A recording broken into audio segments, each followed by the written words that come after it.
some reporting recently that President Obama has extended an agreement with Israel that has been in existence since the time of President Nixon, that the United States will protect the secrecy of Israel's nuclear weapons program, which seems pretty ridiculous since it's probably the worst kept secret in the world.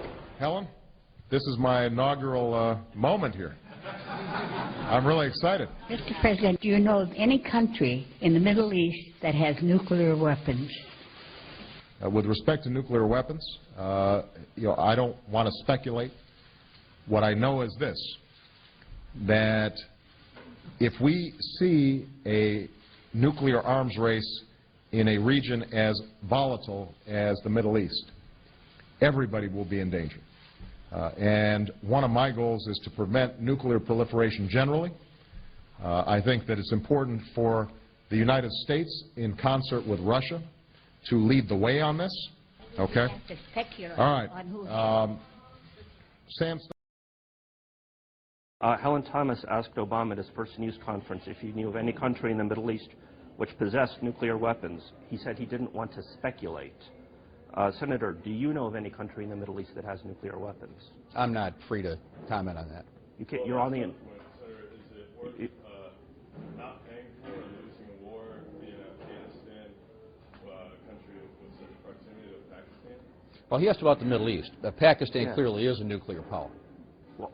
Why can you not say that Israel is a nuclear power, Senator? I'm sorry? Why can you not say that Israel is a nuclear power, Senator? I basically think it is, but I'm not somebody that's privy to all the details on that. Okay. Pakistan clearly is, and that's why Pakistan concedes that, admits that. Do you have an estimate as to how many nuclear weapons Israel would have? I do not. On health care, foreign policy question then. On Helen Thomas's first question to Obama was about nuclear weapons in the Middle East. She said, does some country have nuclear weapons? It was an obvious reference to Israel, which has a massive nuclear arsenal that the United States so far has refused to acknowledge. Would you acknowledge? I'm sorry, I missed the middle part of your question. Does Israel have nuclear weapons? Well, I think that's a determination for Israel to declare whether they do or don't. If that's otherwise been established as a matter of fact, then it speaks for itself. But we can make declarations about Iraq and Iran, and that's okay. Well, I think that's not a matter of myth, it's a matter of fact. And so if there's enough facts to support that conclusion, then one can reach that conclusion. And so as it relates to certain countries or individual countries, I don't think it's a matter of hopes or myth. It's a matter of, do you have sufficient evidence and facts to reach that determination? And if we do, we should speak the truth, and if we don't, then we need to say that. Welcome. Good morning. Do you know that Israel has nuclear weapons, Mr. Vice President? Does Israel have nuclear weapons? Scott Wilson, Washington Post. Where's Scott? There we go. Thank you, Mr. President. You have spoken often about the need to bring U.S. policy in line with its treaty obligations internationally to eliminate the perception of hypocrisy that some of the world sees toward the United States and its allies. In that spirit and in that venue, will you call on Israel to declare its nuclear program and sign the non-proliferation treaty? And if not, why wouldn't other countries see that as an incentive not to sign on to the treaty that you say is important to strengthen?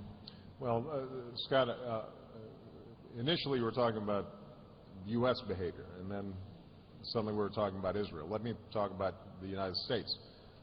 I do think that as part of the NPT, our obligation as the largest nuclear power in the world is to take steps to reducing our nuclear stockpile. And that's what the START Treaty was about, sending a message that we are going to meet our obligations.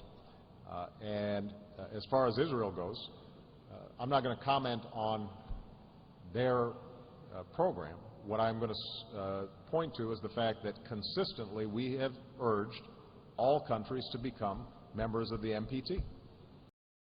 Senator, doesn't Israel have nuclear weapons, and doesn't that create volatility? And doesn't it cause resentment? That's part one. Doesn't Israel's possession cause volatility? And part two, doesn't the U.S. cause resentment by not acknowledging it? The U.S. government has never acknowledged that Israel has an active nuclear arsenal, which it does. What I believe, and I think most thoughtful people believe, is that Iran having a nuclear weapon and having a proliferation of nuclear weapons throughout the Middle East, because the odds are high that if Iran goes nuclear, that the Saudis will go nuclear, that the Egyptians will go nuclear, that the Jordanians may go nuclear, is not a good thing in the most volatile region of the world, which is why we need to use a thoughtful diplomatic process to deal with this issue in Iran. But you're not acknowledging that Israel has nuclear weapons. Senator, you're not acknowledging that Israel has nuclear weapons. Excuse me, I can't hear him, I'm sorry. Back to Iran. Doesn't Israel's possession of nuclear weapons destabilize the region, especially since the U.S. government has never acknowledged the existence? I think there's no comparison between Israel and Iran, and those who would draw a comparison ignore the fact that Israel is our ally. Now, you all realize that Israel is our ally, right? Okay, how many don't realize that? Wow. Wow. Folks, I got news for you. Israel is not our ally. Look it up in your Webster's. Here's what Webster says. Ally, a sovereign state associated with another by treaty.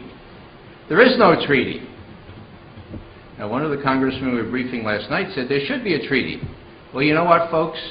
We sounded the Israelis out on that 30 years ago.